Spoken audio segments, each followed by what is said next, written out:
Broers en susters, ons gaan vanaand uit 4 kort skrifgedeeltes die prediking aanbied, maar ons gaan die skriflesings lees tydens die preek, nie soos gewoonlik voor die preek nie, maar voordat ons dan met die preek en die skriflesings begin, kom ons bid eers en vra dat die Here vanaand ook deur sy woord en gees in elkeen van ons harte sal spreek. Jy kan net so bly sit, dan bid ons eers saam. Ons wonderlike hemelse Vader, Here, ons kon so pas saam met die ouderling ons geloof bely wat vir die kerk van groot betekenis en waarde is in hierdie wêreld. Here, 'n wêreld van chaos, 'n wêreld van haat en konflik. Kan ons as kerk van Jesus Christus sê dat ons glo in God wat ewig is? En ons kon dit ook nou as gemeente sing, Here, ons bely in U wat van ewigheid tot ewigheid die almagtige God is. Ons dank U, Here, vir die betekenis van hemelvaart, wat so 'n belangrike deel van ons geloof is. Om te glo, Here, dat U, nadat U werk hier op aarde voltooi het, ook weer kon terugkeer met mag na die Vader, waar U aan sy regterhand sit en vir ewig regeer. Here, vanaand wil ons ook in die prediking ondersoek en spesifiek vra, wat doen Jesus Christus ons Here na sy hemelvaart? En ons vra, Here, dat U dan sal kom.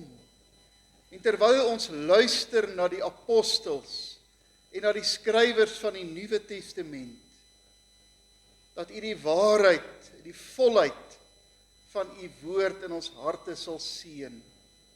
Here, want daar is vir ons oneindig troos in geleë om te hoor hoe Jesus elke dag steeds besig is en die geweldige betekenis daarvan vir ons lewens. Here, want ons het so nodig om dit te hoor in 'n wêreld waarin baie mense in radeloosheid en hopeloosheid leef, dat ons vashou aan die waarheid van die evangelie, om God elke dag by ons in ons lewens te hê.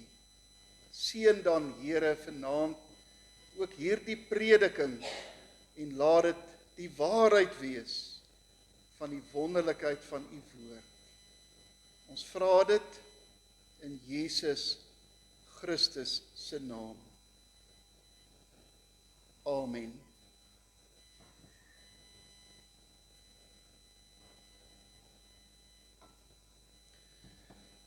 Die tema dan van ons prediking is, wat doen Christus na die hemelvaart? Liewe broers en susters en my kinders in die Here, ek wil vanaand in die prediking die fokus nie op Jesus se hemelvaart self laat val nie, maar op die vraag wat Jesus na die hemelvaart doen. Kom ons gaan kyk wat die Nuwe Testament sê, waar Jesus na sy hemelvaart is en op watter wyse hy steeds by ons lewens betrokke is. Die kerk se belydenis stel op grond van die Bybelse getuienis dat Jesus na sy hemelvaart aan die regterhand van die Vader sit. Die mense van die Bybelse tye sou hierdie uitdrukking baie goed verstaan het. 'n baie belangrike persoon het altyd aan die regterhand van die koning gesit. Iemand wat met die volmag van die koning opgetree het, iemand wat die hoogste gesag gehad het. En dit dui ook op die eerste betekenis van Jesus se hemelvaart, naamlik hy regeer en hy het alle mag. Kom ons lees uit Efesiërs 1 vanaf vers 20 tot 21. Ek gaan eintlik so by die laaste gedeelte van vers 19 lees. Dit is dieselfde kragtige werking van sy mag, wat God uitgeoefen het, toe hy Christus uit die dood opgewek, en hom in die hemel aan sy regterhand laat sit het. Hoog bo alle bose magte en enige ander vorm van gesag, waarvan daar sprake mag wees, nie net in hierdie bedeling nie, maar ook in die bedeling wat kom. Die apostel stel dat God Christus uit die dood opgewek het, en hom in die hemel aan sy regterhand laat sit het, en hy sê hoog bo alle magte en enige ander vorm van gesag, waarvan daar sprake mag wees, nie net vir hierdie bedeling nie, maar ook vir die bedeling wat aan die kom is. En dan is die eerste konsekwensie van en dit is dan, geliefdes, die eerste konsekwensie van die hemelvaart van Christus vir u lewe en vir my lewe. Ons kan dit weet, ons kan dit aanvaar, dat Jesus Christus, die opgestane en die oorwinnende Here, alle mag het. Dat alle lewenssituasies, dat alle gebeure, dat alle omstandighede, wat ons soms met 'n moedelose frustrasie en met radeloosheid laat, nooit die laaste woord spreek nie. Ons dien 'n lewende en 'n magtige Here, en daar is niks groter as sy mag nie.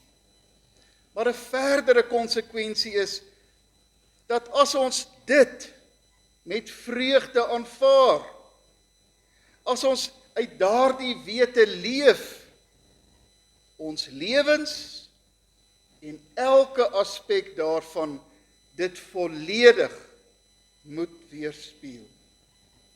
Hemelvaart sê, ons moet dan gaan lewe, soos mense wie se lewe deur die almag van Jesus Christus, die opgestane Heer, beheers word.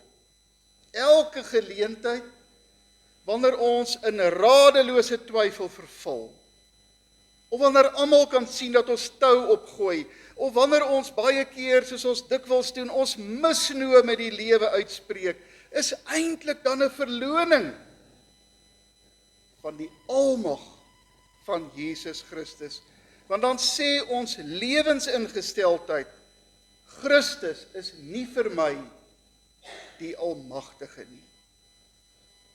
Dit dan die eerste betekenis waarin u en ek moet vashou wanneer ons die hemelvaart van die Here herdenk. Die tweede is dat Jesus Christus beheer die geskiedenis.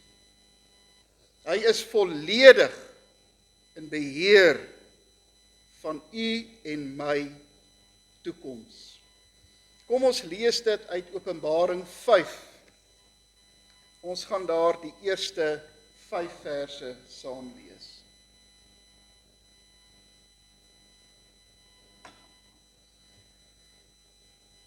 In die regterhand van hom wat op die troon sit, het ek 'n boekrol gesien, wat aan die voor en die agterkant vol geskrywe was, en wat met 7 seels goed verseël was. Toe het ek 'n sterk engel gesien, wat met 'n harde stem uitroep, wie is waardig om die boek oop te maak, deur die seels daarvan te breek? Maar niemand in die hemel of op die aarde of onder die aarde was in staat om die boek oop te maak of daarin te kyk nie.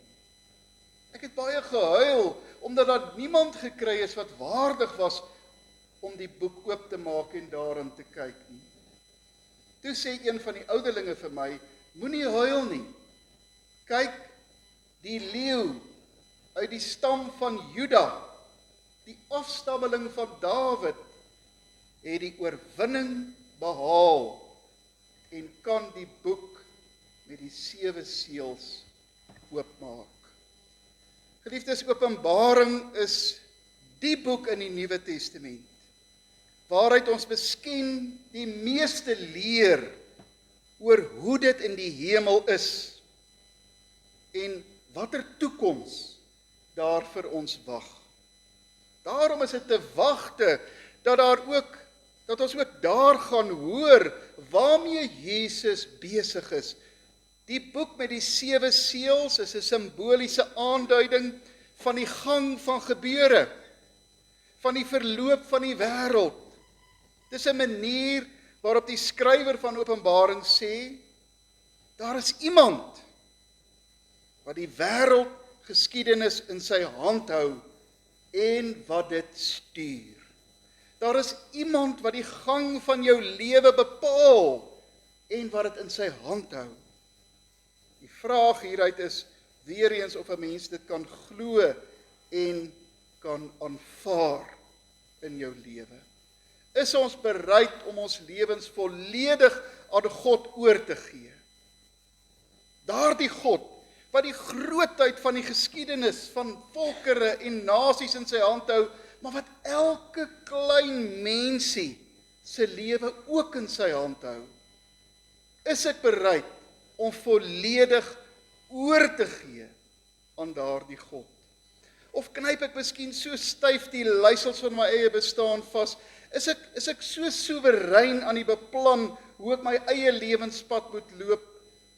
Of gee ek vreesloos en volledig aan die Here oor, wat die seels kan opmaak, die lewende God wat die geskiedenis beheer? Is baie van my trane in my lewe nie as gevolg daarvan dat ek baie keer krampagtig vasklou aan my eie lewensstuur nie?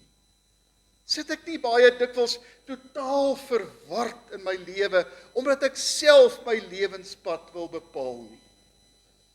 Openbaring stel dat wanneer Jesus die eerste seël breek, soos hoofstuk 6 sê, dan begin die gebeure in die res van die boek Openbaring om te ontplooi. Met ander woorde, as Jesus nie die seëls gebreek het nie, sou Openbaring daar geëindig het, en dan sou daar nooit 'n nuwe Jerusalem gewees het, en dan sou ek nie 'n wonderlike toekoms tegemoet kan gaan nie. Maar wanneer Jesus die boek in sy hand vat, dan vat hy die hele geskiedenis. En as hy die boek oopmaak, dan neem hy verantwoordelikheid vir die hele geskiedenis. Niemand anders kan dit doen nie. Wat is Jesus se opdrag? Wat is sy werk? Hy hou die toekoms in sy hand. Hy gee die versekering dat ons nooit aan die nuwe Jerusalem hoef te twyfel nie. Hy sorg self daarvoor, omdat Jesus daar is, omdat hy die geskiedenis in sy hand hou, kan soveel dinge in ons lewens vir ons seker wees en vir ons vas staan. Dit dan is die tweede betekenis, sê die Nuwe Testament, van die hemelvaart.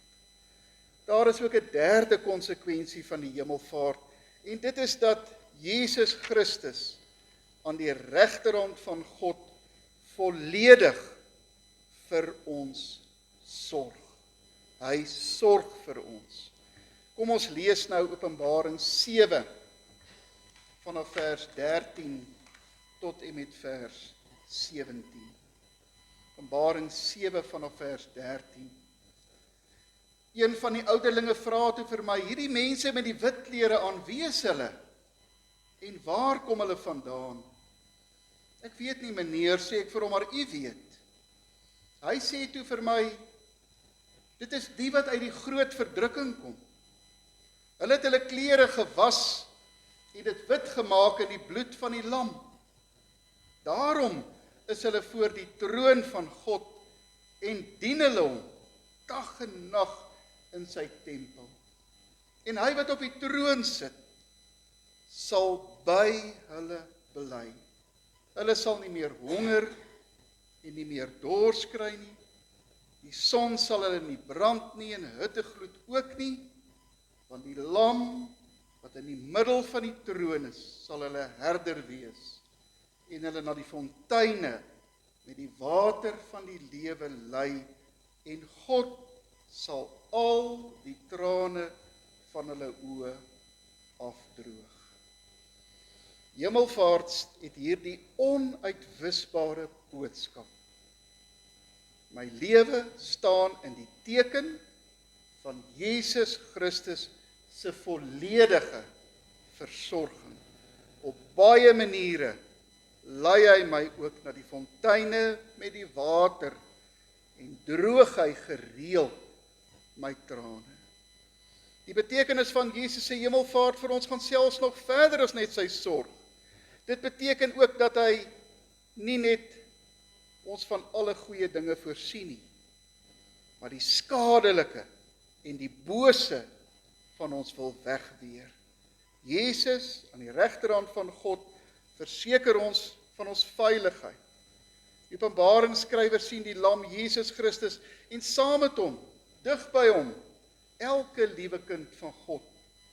Hy is die een wat hulle beskerm en wat hulle bewaar.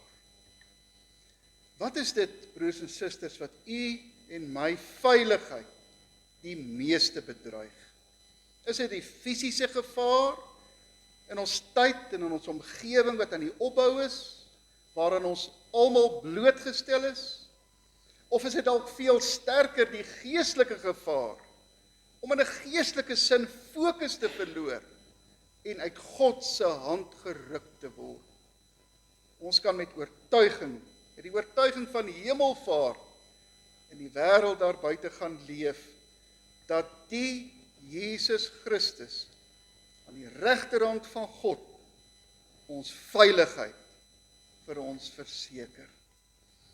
'n Laaste saak waarvan die Nuwe Testament gereeld getuig in terme van Jesus se werk na die hemelvaart, is dat hy vir ons by die Vader intree. Dat hy soos 'n advokaat in 'n hofsitting is, dat hy ons voorspraak by die Vader is. Ons lees daarvan in 1 Johannes 2, vers 1 tot 2. 1 Johannes 2, vers 1 tot 2. Dit skrywe ek aan julle, my liewe kinders, dat julle nie moet sondig nie. En as een van ons sondig, ons het Jesus Christus, die regverdige, as ons voorspraak by die Vader. Hy is die versoening vir ons sondes, en nie net vir ons sondes nie, maar ook vir die van die hele wêreld.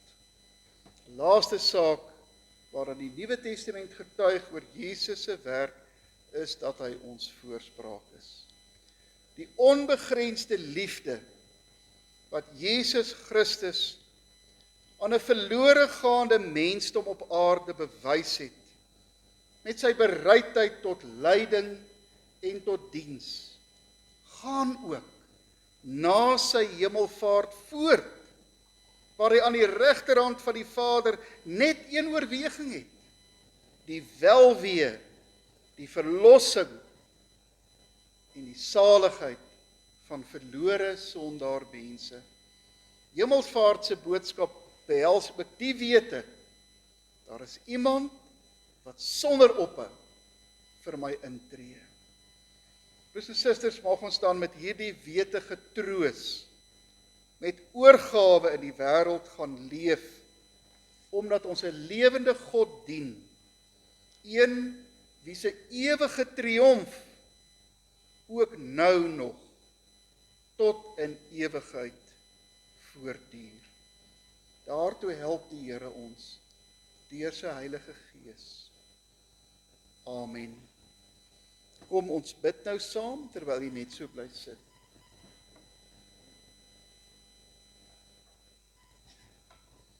So wonderlike hemelse Vader, Here, hoe troosvol is hierdie boodskap van die Nuwe Testament.